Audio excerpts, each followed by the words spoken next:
So if it's static, we're going to go ahead and hit first before we pull it away. But I'm going to show you the Hazushi or the takeaway or the avoidance. So again, you want to turn it so that his hand doesn't feel comfortable this way. It feels more like it's moving this way. Okay, because that's going to make his grip weaker. This is stronger, this is weaker, right? So again, you already know, turn the wrist to push the elbow in towards the web of the hand, and you pull the thumb back towards you, almost like you're reaching for a katana, right? Like you're reaching for your blade. If it's this side, it's the same thing. It's like you turn the saya, and you're reaching for your blade, so that you can cut. Okay? So that is your escape. Now, because he's holding, we also want to do something first. Okay. Now there's 3 ways to disengage this. There's jodan, chudan, so high, jodan, high, chudan, middle, geidan, low. Okay, so we're going to start this without movement, without anything right now. So Katatedori Hazushi jodan, Katatedori Hazushi chudan, Katatedori Hazushi geidan. Okay. So one ends up here, like an X. One ends up here in the middle, similar. Okay. Similar. And one ends up low. It's like an X. Okay. So let's do that, and then we'll add the strike to it. Okay. So for Katatedori, the Atemi, or the striking, okay. So to be efficient, there's otaku no, which is the male percussion, which is full powered blows, right? Now, ona no, the female striking, is more about hitting as you're moving. So even if you don't hit them, it doesn't matter. It's just used as a distraction to get into position for your grip and to possibly take their mind so they're not gripping as strong, right?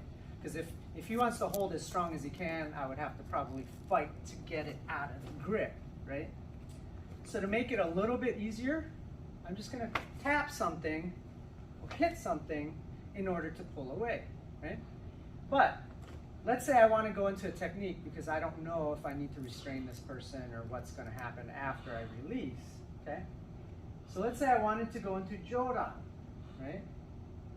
How do I want to hit him to go into jodan? Do I want to hit his face? What do you think, Ryder? Do I want to hit his face to do this movement? Just answer and I'll... Yes? Okay, why would you want to hit him here? To go back to here, to go back to that. Okay, think about this. Is this a little bit better? Okay, why is it better? Because it's closer? It's faster, yeah, it's faster. Okay, what about if I hit him like here? Is that better? Yeah. Better? Yeah.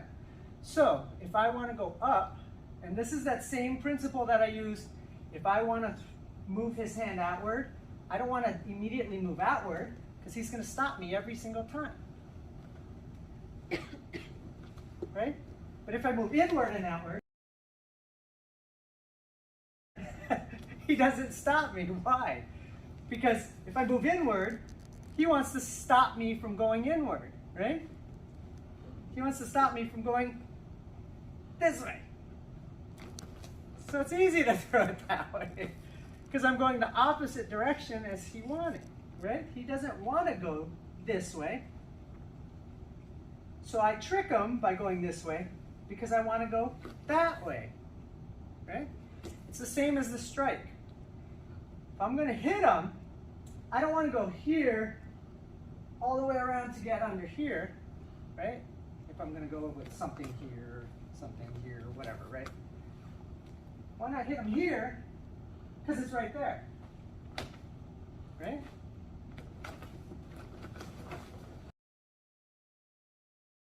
How about chudan? Do I want to hit him here to do chudan? Okay. Maybe not a straight line though, right? Because if I'm here, I still have to go this way. So if I'm ending up this way, what's different ways to hit this way? You can kind of graze them this way, right? You can graze them this way. And you maybe even can graze them this way, right? Personally, I like going down and doing this with it. Because that's an easy way to get to there. Okay. Now what about gate on? Okay. Now gate on, same thing. I would probably want to go high to go low. High to low. High to low. High to low, high to low, high to low. Okay? Because it just makes more sense because I'm already trying to get this movement. So anything along these lines is fine. Okay? So you guys want to play with that? So if you're going to go jodan, you have to hit low. If you want to go chudan, you can hit in the middle or descending hit. Okay? And if you want to go under, I usually go around it that way. Okay? And that way you know it's the most efficient use of any of the things that you're doing. With your escape, we'll go ahead and we'll do the Katatedori Hazushi, but we'll throw in our Atemi. Okay? So it's this. So you can move in a little bit. You never want to really be like just right in front of him, you know. Just, you know, you're allowing yourself to be in front of all of his weapons. So again, here. If you want, the reason we open hand is because in the street, if you start punching a lot, even the best boxers will break their hand. Mike Tyson did it in a street fight. So Mike Tyson can break his fist in a street fight. We probably would too. Not saying that you can't punch, but self-defense, it also looks better legally if you're hitting with an open hand. Saying, I was defending myself. Look, I was hitting with an open hand. I wasn't punching. And it looks better on you as well legally. But anyway, so there, other side. It's the same thing here, here, here, here. Really, it's only an extra step away Sayonage from there, you know? So if you think about it, so if you think about it, when you're coming in with a hit, you know, that's kind of getting his head to look backwards. You know that you want to hit, and you see what happens? I got close enough to his nose that he went, ooh, right? And so with your body moving in on that, that's easier to throw that Sayonage if you want to do it, right? So that's kind of like the next step of that. I don't normally like doing it off this one, but you can grab the lapel and hit the elbow. But I'd almost say it's better from the Ihami stance than a Yakuhami stance because you can grab, and as you release, that's your elbow. So if you look at it, it's just this movement higher up. It's almost like I'm going to cover my face, right? So if you're in this stance, okay, you can just grab, cover your face, and there's your elbow. Again, don't hit them, but it is that hit from the release. Okay? Okay, so that's all you're doing. It's just release, grab. This also feels what his shoulder's doing. Because if he wants to punch or something, at least we can force that back for a second, then re-hit. Okay? And then you can go and play with your things.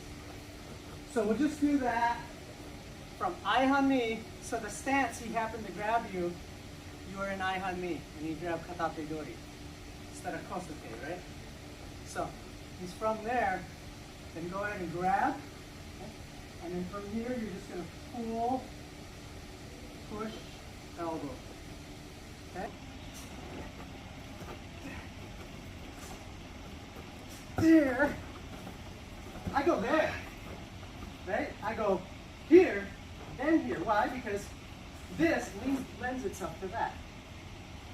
Okay? Same thing as Shihonage. I may not necessarily just go here. This is great, but he's not going to let me pull his arm across into this. So again, if I go,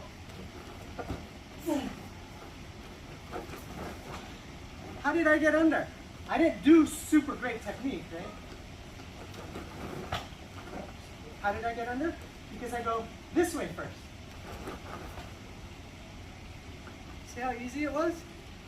I mean, he knows what's coming, and eventually he'll figure out my tricks, and that's why I go, oh, that won't work. I need to go do that, right? But again, it's the start of something.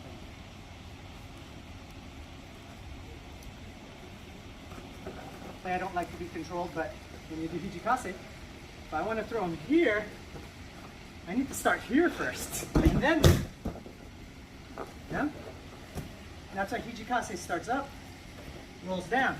Hijiate. Doesn't just do this. I mean, yeah, if you have it locked, great. Boom, you can probably break it, but in order to throw, it's not just this, this, and that.